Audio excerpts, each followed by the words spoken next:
키프로스에 침공한 튀르키예 군이 키프로스 방위군을 격파했죠. 그리스 공군에도 튀르키예 공군의 영공 침입에 대비한 비상 경계령이 떨어집니다. 제111 전투비행대의 F-5A 전투기들이 비상 출격을 해서 2대 튀르키예 공군의 F-102A 델타 대거 전투기를 발견합니다. AIM-9B 사이드와인더 시커로 적기를 800m 거리에서 포착한 후 발사합니다. 튀르키예 공군의 F-102A 전투기 흠의에 명중합니다. 여기까지는 그리스 측 주장입니다. 이상하잖아 좀.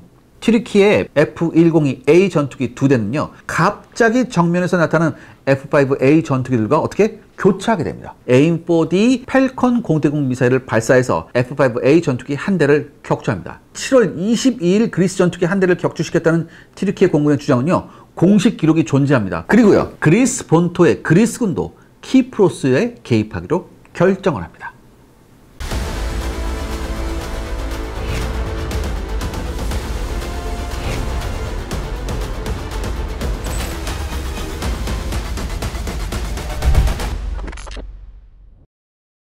지난 시간 그리스가 본격적으로 키프로스 전쟁에 개입한다고요? 네, 키프로스에서 쿠데타가 일어난 직후 그리스군도 키프로스 방위군을 지원하고 튀르키예군의 개입에 대응하기 위해 전군에 비상령을 발령합니다. 하지만 그리스는 국제적 고립 위험 때문에 행동으로 옮기지 못하고 추주하고 있었는데요. 이는 튀르키예군 역시 키프로스에 개입할 경우 국제적인 고립을 자초할 수 있기 때문에 실제 행동을 취할 가능성은 낮다고 봤기 때문입니다. 게다가 당시 에게해에서 작전 중이던 미 제6함대 항모 전단도 그리스군의 키프로스 개입을 주저하게 하는 요인 중 하나였습니다. 실제로 당시 에게해에서 훈련 중이던 미 항공모함 포레스탈함에서 이함한 F-4J 전투기들은요. 이따금씩 그리스 공군의 F-5 전투기들이 키프로스로 접근하지 못하도록 견제하기도 했습니다. 그리스 공군의 기록에 따르면요. 밀로스 섬 상공에서 포레스탈의 F-4J 전투기와 그리스 공군의 F-5A 전투기들이 대치했으며 이때 그리스 공군의 F-5A 전투기들이 F-4J들의 후미를 잡아 먼저 유리한 공격 위치를 선점하는데 성공했다고 이렇게 기록되어 있습니다. 어디서 개소리를. 아무튼 전투기에 대한 공격은 금지되어 있었기 때문에 상호 견제만이 이루어졌죠. 그리고 7월 21일 키프로스 방위군과 EOKA-B만으로는 튀르키예군을 방어하기 힘들다고 판단한 그리스 군사 정부는요. 키프로스 방위군 지원을 위한 키프로스 파병을 결정합니다. 작전명은 그리스 신화에 나오는 승리의 여신인 나이키의 이름을 따서 작전명 나이키로 명명됐죠. 이미 키프로스 개입에 대비한 준비가 완료되어 있는 상태였기 때문에 나이키 작전이 발동된 21일 당일에 곧바로 그리스군의 키프로스 투입이 가능한 상태였어요. 따라서 21일 저녁에 그리스군 537 보병연대와 기갑부대 그리고 EOKA-B 소속 민병대는 500명이 탑승한 민간용 페리선 방레딤노가 피레우스항을 출발해서 키프로스로 향하고 있었습니다. 그리스 공군도 병력 수송에 적극적으로 나섰다고요? 네, 그 시각 그리스 공군 354 수송비행대대의 노드 노라틀라스 수송기 20대하고요. C-47 수송기 10대가 키프로스로 그리스 공수부대원들을 수송하고 있었습니다. 튀르키예군은 물론이거니와 인근에서 작전 중인 미 해군에도 노출되지 않기 위해 수송기들은 철저한 통신 관제를 유지하면서 키프로스로 향했죠. 그리고 보다 높은 고도에서는요. 그리스 공군의 F-102A 전투기가 호위를 담당하고 있었습니다. 이 미국이나 튀르키예에 노출되지 않은 상태에서 작전하기 위해서 기지에서 이륙한 F-102A 전투기들은요. 한꺼번에 여러 대가 이륙하지 않고 5분 간격으로 한 대씩 이륙했고요. 눈에 띄지 않게 자정 무렵 어둠 속에서 비행했습니다. F-102A 전투기들은요. 튀르키예 해군과 미 해군 함정의 레이더에 발견되지 않기 위해 500피트 이하의 비교적 낮은 고도로 비행했습니다. 심지어 키프로스 방향으로 선회할 때도 한 대씩 차례로 선회했죠. 만약 튀르키예군에 노출되어서 튀르키예 공군 전투기의 요격을 받을 경우 속도가 느린 수송기로서는 전혀 피할 방법이 없었기 때문입니다. 야간에 저고도로 비행할 때는요. 여러분들 선도기가 다른 항공기들을 유도해 줄 수 있어야 하는데요. 철저히 통신이 금지된 상태였기 때문에 30대나 되는 항공기들이 일사불란하게 비행 경로를 유지하는 것이 힘들었었어요. 이 때문에 이들 중 3대의 수송기는 비행 경로를 이탈해서 한 대는 키프로스 섬이 아닌 로데스 섬으로 향하게 됐고요. 나머지 2대는 각각 인근의 미 해군 항공모함하고 키프로스 섬의 영국 아크로트리 공군기지에 접근합니다. 이로 인해 키프로스에 주둔하고 있는 영국 공군은요. 그리스의 키프로스 개입 의사를 알게 됐죠. 그리고 그리스 공군 항공기를 차단하기 위해 비상경계태세에 돌입합니다. 또한 현재 영국 공군 사령관은요, 그리스 항공기가 다시 키프로스로 진입할 경우 영국 공군이 요격할 것이라고 경고했죠. 그리스 수송기들은 무사히 키프로스에 도착하나요? 비록 세 대의 항공기가 경로를 이탈해서 자칫 미국과 영국 등에 노출될 위기에 빠지기도 했지만 대부분의 그리스군 수송기들은요, 튀르키예군에 노출되지 않고 무사히 키프로스에 도착하는 데 성공합니다. 하지만 가까스로 키프로스에 무사히 도착한 이들은 뜻하지 않게 착륙 지점인 니코시아 국제공항을 방어하고 있던 키프로스 방위군의 공격을 받게 됩니다. 같은 편이잖아요, 얘네들. 그러니까 왜냐? 이 그리스군의 키프로스 개입이 철저히 비밀리에 시작된 작전이었기 때문에 키프로스 방위군도 그리스군의 개입 사실을 모르고 있었어요. 그러니까 느닷없이 니코시아 상공에 나타난 항공기는 모두 뭐야? 튀르키 항공기로 간주한 거죠. 이미 튀르키예 공군의 공습으로 니코시아 공항이 크게 파괴됐기 때문에 니코시아 방면의 키프로스군 사령관은요, 접근하는 모든 항공기를 요격하라는 명령을 하달하고 있었습니다. 이 때문에 니코시아에 접근한 그리스군 수송기들은요, 모두 튀르키예군 수송기로 오인돼요. 그래서 키프로스 방면의 고사포 공격을 받게 됩니다. 1번기와 2번기 그리고 3번기가 고사포에 피격됐지만 이들은 니코시아 공항 활주로에 안착하는 데 성공을 해요. 하지만 4번기인 노드 노라틀라스 수송기는요, 피격된 후 활주로 인근에 추락해서 수송기에 탑승하고 있던 단 한 명의 공수부대원을 제외한 4명의 조종사와 29명의 공수부대원이 전원 사망합니다. 그리고 7번기는요, 엔진의 고속포탄이 피격돼서 추락하는 위기에 빠졌지만 간신히 불시착하는 데 성공했죠. 그리고 이 과정에서 14명의 공수부대원들이 역시 사망합니다. 아까 로데스 방향으로 이탈한 수송기는 결국 그리스 본토인 기지로 되돌아왔고요. 피격당한 수송기 중 선도기 3대가 니코시아 공항에 착륙해서 그리스 병사들을 내려놓은 후에야 그리스 병사들은 키프로스 방위군과 접촉할 수 있었어요. 그러니까 이 키프로스 방위군은 그제서야 자신들이 팀킬한 걸 한 거예요. 그렇죠? 그래서 야, 쏘지 말아라, 그리스군이다, 이렇게 한 거예요. 이게 무슨 병신도 아니고, 그렇죠? 그리스 공군 전폭기들은 어떤 준비를 했나요? 네, 니코시아에 착륙하는 데 성공한 28대의 수송기들은요, 그리스군과 군수물자를 니코시아 공항에 수송하는 임무를 완수한 후에 노드 노라틀라스 수송기 2대를 제외하고 모두 그리스로 되돌아갑니다. 이 2대의 수송기는 연료 탱크 피탄으로 인해 연료가 부족해서요, 그리스로 들어갈 수 없었어요. 그래서 이 2대의 수송기는 그리스군이 키프로스에 개입했다는 흔적을 없애기 위해서 그리스 정부의 동의하에 키프로스군이 공항에서 해체시켜버립니다. 그리고 그리스 군사정부가 키프로스에 대한 군사 개입을 결심한 7월 21일 이미 그리스 공군 전폭기들도 키프로스에 개입할 작전 준비를 막 완료합니다. 튀르키예군이 키프로스에 개입한 7월 20일에 그리스 공군도 크레타섬의 헤라클리온 기지로 10대 F-5A 전투기를 파견합니다. 그리고 21일에는 펠레폰네소스 반도의 안드라비다 공군기지에 F-4E 팬텀 전투기 8대가 헤라클리온 기지로 파견됐죠. 총 42명의 그리스 공군 전투기 조종사들이 미국 홈스테드 기지에 파견되어 베트남 전쟁으로 경험을 쌓은 미국 조종사들에게 F-4E 조종 교육을 받았는데요. 이 중 24명이 키프로스 사태 직전에 그리스로 귀국했고요. 나머지 18명은 튀르키예군이 키프로스를 침공한 7월 20일에 귀국을 합니다. 이에 따라 키프로스 사태 당시에 안드로비다 기지에는요, 339 비행대 소속 F-4E 전투기 23대가 완전히 전력화되었고요. 338 비행대도 F-4E 전투기 완편을 눈앞에 두고 있었습니다. 총 11대의 전투기가 헤라클리온 기지로 파견되었는데요. 11대 모두 안드라비다에서 파견할 경우 339 비행대는 방공작전이 가능한 최소한의 숫자도 남아있지 않기 때문에 안드라비다에서는 우선 4대를 파견한 후 50% 정도 F-4E가 들어온 338 비행대에서 추가로 F-4E가 들어오자마자 339 비행대는 또 다른 4대의 F-4E를 추가해 헤라클리온으로 파견합니다. 그리고 나머지 3대는 안드라비다 기지가 아닌 미국 맥도날드 더글라스 생산 라인에서 막 출고된 항공기를 홈스테드 기지에서 F-4E 교환 교육을 마친 조종사가 공중급여를 받으며 곧바로 헤라클리온으로 향해서요. 안드라비다에는 최소한의 작전이 가능한 수준의 F-4E 전투기를 남겨둘 수 있었습니다. 한마디로 그리스군은요, 가지고 있던 최신의 F-4E 전력을 죄다 쥐어짠 거죠. 또한 안드라비다에서 헤라클리온으로 향한 8대의 F-4E 전투기에 탑재된 마크 82 폭탄은요, 원래 안드라비다 기지에 도착한 후 안전핀이 제거됐었어야 하는데 급하게 헤라클리온으로 보내했기 때문에 안전핀을 제거할 여유가 없어서 후발대로 보낸 4대 중 1대의 F-4E에 탑재된 폭탄만 안전핀을 제거한 상태였습니다.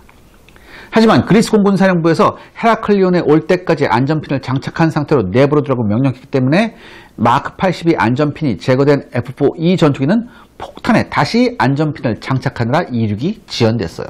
그런데 이들은 헤라클리온에 착륙할 때 하강 기류로 인해 일부 항공기가 랜딩 기어의 타이어가 파손되는 사고를 겪기도 했습니다. 하지만 긴급 수리를 마치고 다음날인 21일 그리스군의 키프로스 출동에 맞춰서 12시에 출격 명령을 받게 되고요. 이에 따라 6대 F-4E 전투기가 키프로스에 진입하는 그리스군을 지원하기 위해 출격을 합니다. 시청자 여러분들의 구독과 좋아요는 영상 제작에 정말 큰 도움이 됩니다. 여러분들 부탁드리겠습니다. 구독과 좋아요. 그리스 해군도 나섰다고요? 그리스 해군도 키프로스의 파포스에 상륙할 병력들을 실은 상륙함과 호위함들을 키프로스로 파견합니다.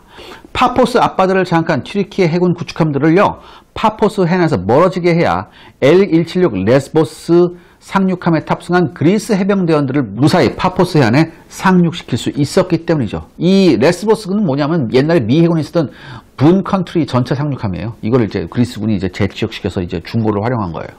아무튼 그래서 키프로스 방위군 사령부는요, 일부러 파포스에서 멀리 떨어진 곳에 그리스 해군 구축함이 있으며 그리스 공군의 전투기 28대가 키프로스로 접근 중이라는 거짓 송신을 파포스 인근의 키프로스 방위군 부대에 송신합니다. 그리고 이 내용을 도청한 튀르키예 해군은요, 그리스 해군 함대를 공격하기 위해 파포스 해안에서 이탈하여 도청 내용에서 그리스 해군 함대가 집결하고 있다고 지시된 해역으로 이동합니다. 그리고요, 이 피하 식별이 되지 않은 상태에서 거기에 있는 함정들을 공격해요. 이 튀르키예 해군이.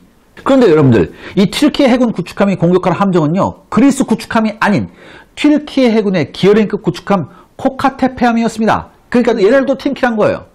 당시 튀르키예 해군과 그리스 해군 모두 미국제 기어링급 구축함을 공여받아서 운영하고 있었기 때문에 육안으로는요, 상대 함정이 튀르키예 해군 구축함인지 그리스 해군 구축함인지 구별할 수가 없었어요. 그렇기 때문에 키프로스군과 그리스군의 무선을 청취해서 얻은 정보를 사실이라고 판단하고 있던 튀르키예 해군 구축함들은요, 그리스 해군 구축함이 있다고 판단한 해역에서 나타난 기어링급 구축함을 그리스 해군 구축함으로 오인하고 공격했던 거죠. 그러니까 전반적으로 개판이에요. 그러니까 2차례 전 수준이야, 얘네들이 싸우는 게 지금. 설상가상으로 튀르키예 공군의 F-100 전투기하고 F-104G 전투기가 코카테페와 함께 이 코카테페를 오인해서 공격하고 있는 두 척의 튀르키예 구축함들이 있었거든요. 아다테페하고 티네스테페인데 얘네들을 죄다 그리스 해군 구축함으로 오인해서 얘네들을 공격합니다. 이 공군기들이. 그러니까 이 세 척의 튀르키예 구축함 모두가 큰 피해를 입어요. 특히 이미 아군 구축함으로부터 오인 공격을 받고 있던 코카테페의 경우는 피해가 굉장히 극심했어요. 결정적으로 튀르키예 전투기가 투한 1000파운드급 폭탄이 코카테페 함포에 직격합니다. 그래서 엄청난 폭발과 함께 함포의 포탄들도 유폭해버려요. 그래서 굉장히 큰 폭발이 일어나죠. 결국 더 이상 함의 생존을 보장할 수 없는 상태가 되자 살아남은 승조원들은 서둘러 코카테페를 탈출합니다. 이 오인 공격으로 코카테페의 승조원 80명이 사망합니다. 그리고 코카테페에서 탈출에 성공한 40여 명의 승조원들은 나중에 하이파 항구를 향하던 이스라엘 상선에 발견해서 가까스로 구조되죠. 아무튼 해상에서는 이런 일이 벌어졌고요. 그리고 그리스군은요, 해안을 방어하는 튀르키예 해병대원들의 규모에 대한 정보를 파악해야 했습니다. 때문에 키프로스 방위군 해군 사령부는요, 해군 특수정찰대를 카라바스에 파견합니다. 그런데 이들은 카라바스로 향하던 중 매복하고 있던 튀르키예 공수부대원들의 공격을 받고 지휘관이 부상당하는 등 큰 피해를 입습니다. 이들은 자신들을 공격한 튀르키예 공수부대원 12명을 모두 사살했지만 자신들도 피해를 입고 지휘관이 부상을 당한 상태였기 때문에 튀르키예군에 대한 정찰 작전을 지속하는 것은 불가능했죠. 따라서 키프로스에 상륙한 그리스군은요, EOKA-B와 키프로스 방위군이 포위하고 공격하고 있는 키오넬리 포위 공격에 합류합니다. 키프로스 방위군과 민병대의 공격을 가까스로 방어하고 있던 키오넬리의 튀르키예 민병대는요, 그리스군의 공격까지 받게 되자 더 이상 지탱하기가 힘들게 되었고요. 결국 키오넬리 외곽 방어선이 붕괴되고 튀르키예의 키프로스인들은 키오넬리 후방 지역으로 밀려나게 됩니다. 튀르키예군 최대의 위기가 온 거죠. 오늘은 정말 영화 같은 감동적인 소식을 전하고자 합니다. 얼마 전 필리핀 전역에서 한국에 대한 소식이 화제가 되었습니다. 얼굴도 이름도 모르는 한국인들이 찾아와 국가를 대신해 수십 년 전의 은혜를 갚고 나섰기 때문이라는데요. 여기 70여 년 전 오로지 한국이란 나라를 위해 목숨 바쳐 싸웠던 필리핀의 한 참전 용사가 있습니다. 난생 처음 겪어보는 혹한의 계절을 체감하며 싸웠던 그는 지금의 대한민국을 만들어낸 노고에 비해 수십 년간 비참한 삶을 살아야 했습니다. 전쟁 중 총탄을 맞아 한쪽 다리를 잃어 오랜 시간 고통을 받아왔고 지금 91세로 더욱 건강이 악화되어 집에서조차 이동하기 힘든 상황에 놓여 있습니다. 그런데 어느 날 이분에게 기적이란 것이 찾아왔습니다. 이 참전 용사의 소식을 들은 한 한국 기업이 곧바로 필리핀행을 결정하며 그의 집으로 직접 찾아간 것인데요. 한국을 지켜주신 은혜를 보답하고 싶습니다. 이 한마디와 함께 그가 평생을 꿈꿔온 이동의 자유를 선사하기 위해 한국의 기술이 집약된 전동 휠체어를 이 한국 기업이 선물하였고 그것을 넘어 두 다리를 잃기 전의 시간을 잠시나마 되찾아주기 위해 의족을 착용시켜 그와 가족들에게 평생 남을 가족사진을 남겨주었습니다. 단 하루 만에 이 모든 기적적인 일들이 이 필리핀 참전 용사에게 일어난 것입니다. 평생 아버지가 두 다리로 선 순간을 본 적이 없던 가족들은 어떤 말로도 표현할 수 없었다라고 말하며 감격에 겨워했죠. 하지만 여기서 끝이 아니었습니다. 이 기업은 어찌 보면 가장 중요한 한국이 여전히 참전 용사의 헌신을 잊지 않았다는 것을 알려주기 위해 아주 특별한 선물을 준비한 것인데요. 바로 한국인들의 진심이 담긴 영상 편지였습니다. 플로레스 참전 용사님 사랑합니다. 감사합니다. 대한민국을 목숨 걸고 지켜줘서 감사합니다. 한국을 위해 희생과 헌신을 해주셔서 감사합니다. 대한민국을 지켜주셔서 감사합니다. 이 대한민국이 이기까지에는 참전 용사님들의 무고한 희생이 있으셨기에 가능했다고 저는 생각을 합니다. 플로레스 중령님 정말 존경하고 너무너무 감사드립니다. 얼른 참전 용사님을 만나 뵙고 싶습니다. 참전 용사님이 계셨기에 대한민국이 있을 수 있었습니다. 그 은혜 잊지 않도록 하겠습니다. 살라마포. 참전 용사와 가족들은 뜨거운 눈물을 흘렸고 참전 용사는 사랑합니다라며 어눌한 한국말로 자신의 마음을 표현했습니다. I never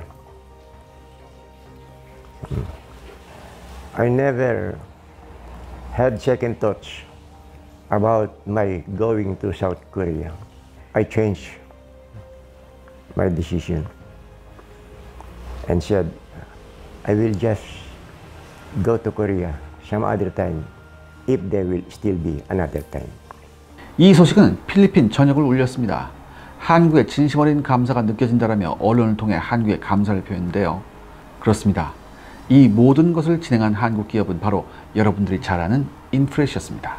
평범한 욕실용품 기업이면서 그 누구보다 한국의 역사에 진심인 이곳은 여전히 한국을 지켜준 참전국에 찾아가 국가를 대신해 은혜를 보답하고 있고 국내 참전 용사들을 위한 아낌없는 지원을 이어나가고 있습니다. 그리고 지금 정인선, 이상호, 김기환, 오정식 등 저와 같은 평범한 한국인들 또한 한국인이기 때문에라는 이유만으로 인프레시에 동참하며 지금의 대한민국을 만들어준 참전 용사들에게 진심을 담아 보답하고 있습니다. 이에 인프레시는 감사를 표하고자 2024 연말 감사 후원 박스를 출시했는데요. 25,000원 판매가에 최대 1천만원 상당의 백화점 상품권, TV, 냉장고, 휴대폰, 프리미엄 욕실용품 등 다양한 혜택이 포함된 이 박스는 판매 수익의 일부가 참전용사 후원에 사용되고 여러분의 이름으로 전달된다고 합니다. 참 놀라운 일이 아닐 수 없습니다. 역사를 잊지 않은 우리 국민들과 또 그런 마음을 한데 모은 인프레시란 기업까지 한국의 국격이 높아진다는 말이 이럴 때 나오는 게 아닐까 싶습니다. 많은 분들의 동참이 어려운 환경에 놓인 참전용사분들을 도울 수 있습니다. 고정 댓글에 구매처를 남겨두겠습니다. 많은 동참과 관심 꼭 부탁드리겠습니다. 감사합니다.